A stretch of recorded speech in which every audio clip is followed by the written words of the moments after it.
Hello students, welcome to our channel पढ़ाकू कीड़े। हमारा चैप्टर साइंस का चल रहा है is matter around us pure, और ये इसी चैप्टर की वीडियो नंबर 2 होने वाली है। तो आज का हमारा टॉपिक है separating the components of a mixture. Students, मैं आपको बता दूं कि हम मिक्सचर के बारे में पढ़ रहे थे। What is a mixture, types of mixture, ये सब चीज़ें हम पढ़ चुके हैं। तो अब पढ़ते हैं separating the components of a mixture.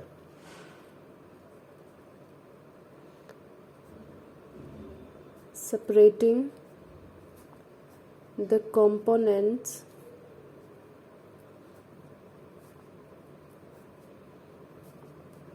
of a mixture।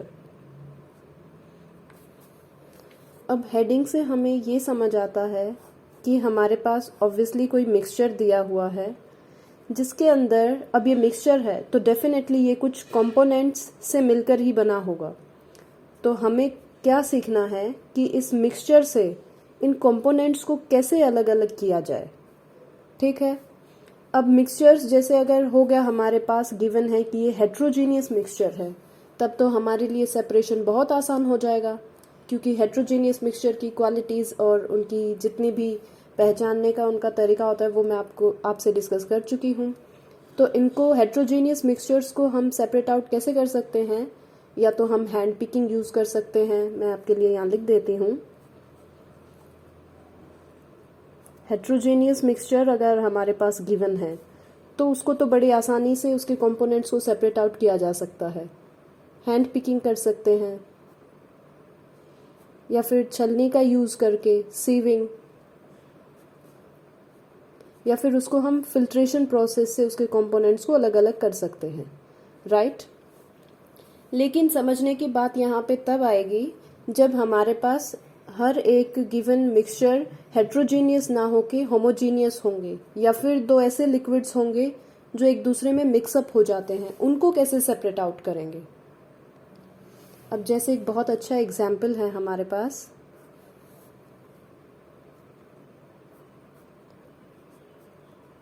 How to get the coloured component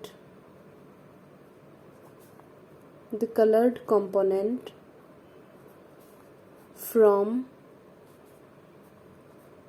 blue ink। Ink तो हम सब ने देखी है और बहुत बार यूज़ भी की है, तो उसके अंदर जो कलर्ड कंपोनेंट है उसको कैसे सेपरेट आउट किया जाए। इसके लिए हमें क्या करना होगा, हमारी जो भी इंक है वो लेनी है हमें इंक, और उसको इनडायरेक्टली हीट करना है। इनडायरेक्टली हीटिंग कैसे होती है?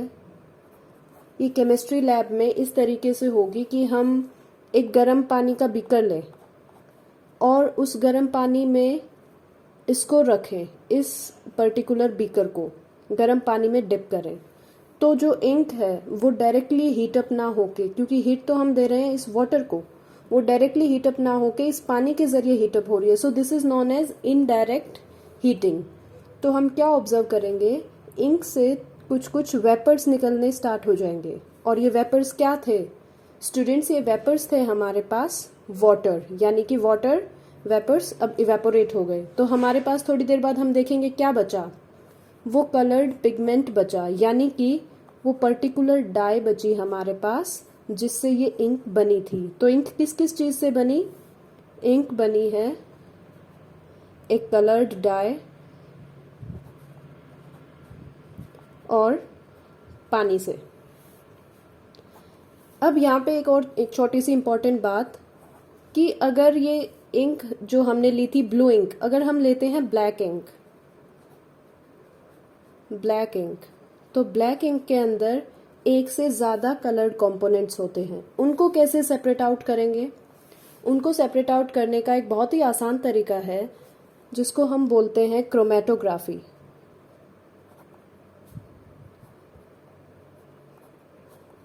ये एक ऐसी प्रोसेस है जिससे डिफरेंट कलर्स को सेपरेट आउट किया जाता है। इसको करने के लिए हमें केमिस्ट्री लैब में जो फिल्टर पेपर मिलता है वो लेना है, और उस पे एक तरफ लगभग 3 सेंटीमीटर का स्पेस छोड़ के एक लाइन ड्रॉ करनी है, स्ट्रेट लाइन, पेंसिल से। और इस पेंसिल से ड्रॉ की हुई लाइन पे हमें एक ड्रॉप डालनी है ब्लैक इंक की। इतना करने के बाद हमें एक बीकर में इसको रखना है और उस बीकर के वाटर का लेवल इससे थोड़ा सा जस्ट इसको टच करे, कुछ इस तरीके से रखना है। तो हम क्या देखेंगे थोड़ी देर बाद कि ये जो वाटर है H2O इसने फिल्टर पेपर पे जाना शुरू कर दिया और अपना लेवल थोड़ा सा राइज कर लिया। ठीक है, अब हमें पता है कोई भी इंक हो उसके अंदर H2O क्या काम करता है, H2O एज अ सॉल्वेंट काम करता है। और हमारे पास कोई भी पिगमेंटेड कलर होता है, पिगमेंटेड कलर जो कि एक डाई का काम करता है, और हमारे पास इस केस में एक से ज़्यादा कलर की डाई है, बस उसी को सेपरेट आउट करना है। तो हम देखेंगे जो कलर्स ज़्यादा आसानी से पानी की तरफ मूव करेंगे वो यहाँ और यहाँ शिफ्ट हो जाएंगे थोड़ी देर बाद। तो जब हम इस फिल्टर पेपर को बाहर निकालेंगे तो we find it something like this. यहाँ पे एक जो डॉट हमने बनाया था वो, यहाँ एक अलग कलर का डॉट और यहाँ हो सकता है अलग कलर का डॉट, यानी कि हमने सक्सेसफुली डिफरेंट कलर्स को एक गिवन डाई से बाहर निकाल लिया। And this process is known as chromatography. So chromatography is the technique used for the separation of those solutes that dissolve in the same solvent. ये सारे solutes थे और ये same solvent में dissolve हुए थे, बस इन्हीं को separate out करने के लिए हमने chromatography का use किया। तो students अब move करते हैं next method पे, जो कि है centrifugation. Centrifugation. इस मेथड का प्रिंसिपल ये है कि इसके अंदर जो भी कंपोनेंट्स होंगे मिक्सचर के, उनकी डेंसिटीज़ अलग अलग होंगी, उनकी डेंसिटीज़ में डिफरेंस होगा, और इसी फैक्ट को यूज़ करते हुए हम उन कंपोनेंट्स को सेंट्रीफ्यूज कर पाएंगे। जैसे कि separation of cream from milk, separation of cream from milk. बहुत बार क्या होता है कि सॉलिड पार्टिकल्स किसी भी लिक्विड में वो इतने छोटे होते हैं कि वो फिल्टर पेपर से पास हो सकते हैं आसानी से, तो इनके लिए हम फिल्ट्रेशन की टेक्निक्स का यूज़ नहीं कर पाते, इसीलिए हमने सेंट्रीफ्यूगेशन मेथड निकाला। और इस मेथड का सिद्धांत यानी कि प्रिंसिपल ये है कि denser particles are forced to the bottom and the lighter particles stay at the top when spun rapidly। यानी कि जब मिक्सचर को बहुत तेज से स्पन किया जाता है, घुमाया जाता है, ये मेनली सेंट्रीफ्यूगेशन मशीन के द्वारा किया जाता है, जैसे कि मिल्क डेयरीज में ये मशीन देखने को मिलती है या फिर केमिस्ट्री लैब्स में भी ये देखने को मिलती है। उस मशीन से जब इस मिक्सचर को बहुत रैपिडली स्पन किया जाता है तो हम देखते हैं कि डेंसिटीज़ के अकॉर्डिंग इसके कंपोनेंट्स लेयर बना लेते हैं, और डेंसर पार्टिकल्स उनको बॉटम मिल जाती है और जो लाइटर पार्टिकल्स होते हैं वो ऊपर आ जाते हैं। यानी कि जो क्रीम होती है वो ऊपर आ जाएगी और जो मिल्क जो कि डेंसर जिसके पार्टिकल्स हैं वो नीचे रह जाएगा, और फिर हम इनको आसानी से सेपरेट कर सकते हैं। यानी कि separation of cream from milk is done by centrifugation. तो स्टूडेंट्स अब हम देखते हैं separation of a mixture of two immiscible liquids, यानी कि ये ऐसे लिक्विड्स हैं जो एक दूसरे में मिक्सअप नहीं हुए हैं, इनको सेपरेट कैसे करेंगे। तो अब अगर ये दो लिक्विड्स एक दूसरे में मिक्सअप नहीं हुए हैं तो ऐसा एग्जाम्पल लेते हैं हम, जैसे कि केरोसिन ऑयल है और वाटर का मिक्सचर है। केरोसिन ऑयल और वाटर का अगर हम मिक्स करेंगे तो वी फाइंड आउट कि वाटर नीचे रहता है और केरोसिन ऑयल उसके ऊपर अपनी एक अलग ही लेयर बना लेता है और वाटर में मिक्सअप नहीं होता। इनको सेपरेट करने के लिए एक ऐसे बीकर में ट्रांसफ़र किया जो कि फनल टाइप का होता है, इस टाइप से, और जिसके नीचे एक आउटलेट होता है बेसिकली। अब यहाँ पे पानी रहेगा, यहाँ पे केरोसिन की लेयर है, तो हम क्या करेंगे, इस आउटलेट को खोल देंगे और सारा पानी बाहर निकाल लेंगे, अलग बीकर में कलेक्ट कर लिया, और फिर इस कॉर्क को बंद कर देंगे। जैसे ही केरोसिन की लेयर आना शुरू होगी तो हम देखेंगे कि, और फिर इसको दूसरे बीकर में निकाल लेंगे। तो यहाँ पे हमने सक्सेसफुली सेपरेट आउट कर लिया, एक बीकर में वाटर को, दूसरे बीकर में केरोसिन ऑयल को। So separation of two immiscible liquids is quite an easy process. अब हम देखते हैं separation of a mixture of salt and ammonium chloride. Ammonium chloride. Here I would like to tell you that ammonium chloride एक ऐसा substance है हमारे पास जो कि sublimation process को follow करता है, यानी कि जब इसको हीटअप किया जाएगा तो ये सॉलिड से डायरेक्ट गैस में कन्वर्ट होगा, और इसी चीज़ का हमें बेनिफिट मिलेगा इस मिक्सचर को सेपरेट आउट करने में। तो हमने क्या किया, चाइना डिश के अंदर इस मिक्सचर को ले लिया जिसके अंदर सॉल्ट और अमोनियम क्लोराइड दोनों हैं, और यहाँ पे नीचे हमने इसको हीट देना शुरू किया। अब क्योंकि हमारे पास अमोनियम क्लोराइड वेपर्स में कन्वर्ट होगा, अब वेपर्स में कन्वर्ट होगा तो वो वेपर्स एटमॉस्फेयर में ना मिक्सअप हो जाएं, क्योंकि हमें ये अलग से चाहिए। सो इसका एटमॉस्फेयर में मिक्सअप ना हो जाए, तो इसलिए हमने क्या किया, एक इन्वर्टेड फनल रख दी यहाँ पे चाइना डिश को कवर करते हुए। अब क्योंकि इन्वर्टेड फनल यहाँ से ओपन होगी तो इसको बंद करने के लिए हमने यहाँ पे एक कॉटन बॉल लगा दी।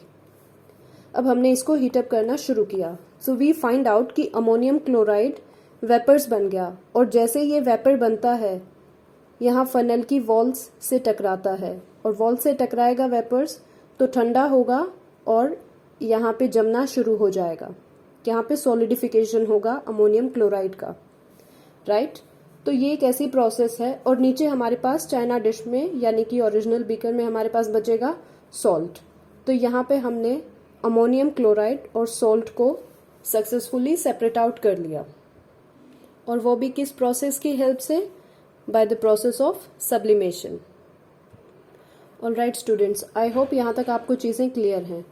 अब हम सेपरेशन सीखेंगे एक ऐसे मिक्सचर की जिसके अंदर दो लिक्विड्स होंगे और दोनों ही मिसिबल होंगे। यहाँ पे इमिसिबल लिक्विड्स देखा था जिनका सेपरेशन क्वाइट ईजियर था, ज़्यादा अपरेटस हमें नहीं चाहिए था। अब हम देखेंगे मिसिबल लिक्विड्स को कैसे सेपरेट आउट करें। मिसिबल लिक्विड्स मतलब ऐसे लिक्विड्स जो एक दूसरे में आसानी से मिक्स हो जाते हैं।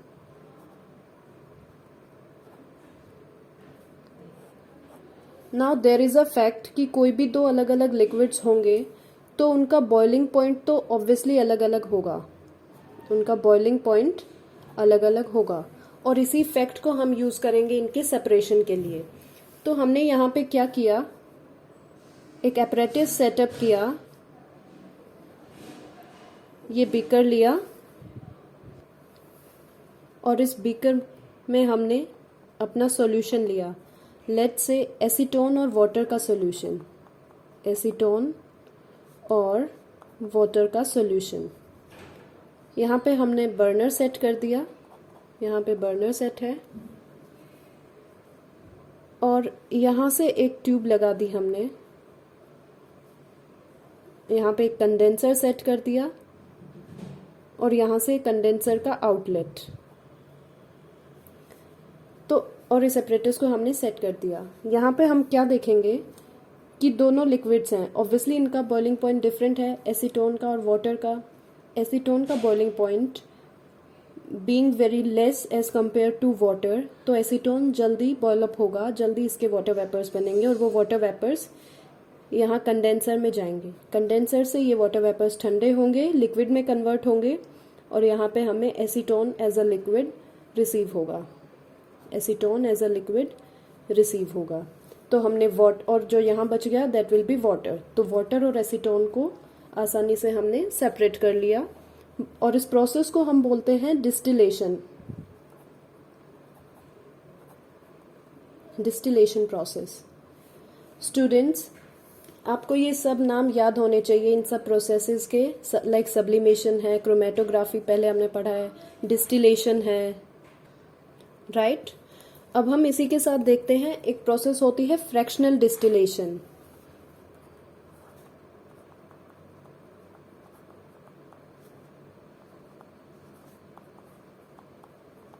फ्रैक्शनल डिस्टिलेशन, इसको हम यूज करते हैं ऐसे कंपोनेंट्स को सेपरेट आउट करने के लिए जिनका बॉइलिंग पॉइंट डिफरेंस ज़्यादा नहीं है, यानी कि बॉइलिंग पॉइंट का डिफरेंस लेस देन 25 केल्विन है।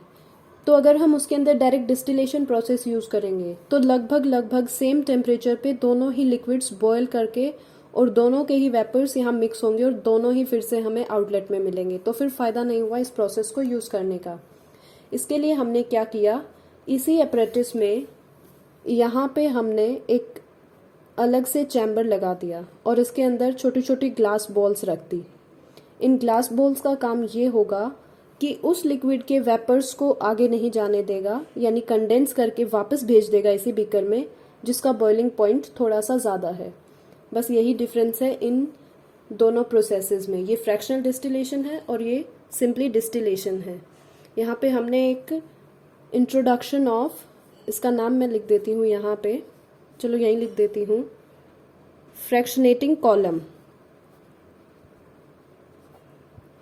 फ्रैक्शनेटिंग कॉलम, फ्रैक्शनेटिंग कॉलम ये हमने यूज किया है फ्रैक्शनल डिस्टिलेशन में बस, otherwise the whole separates is just like that of distillation process. So students, आज का वीडियो यहीं तक होने वाला है।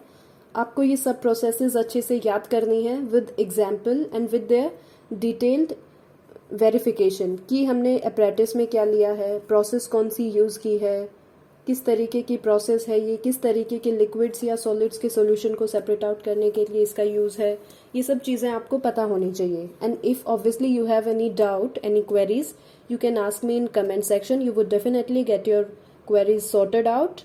And students, if you feel the videos are helping you, so kindly like, share, subscribe the channel. Thank you so much.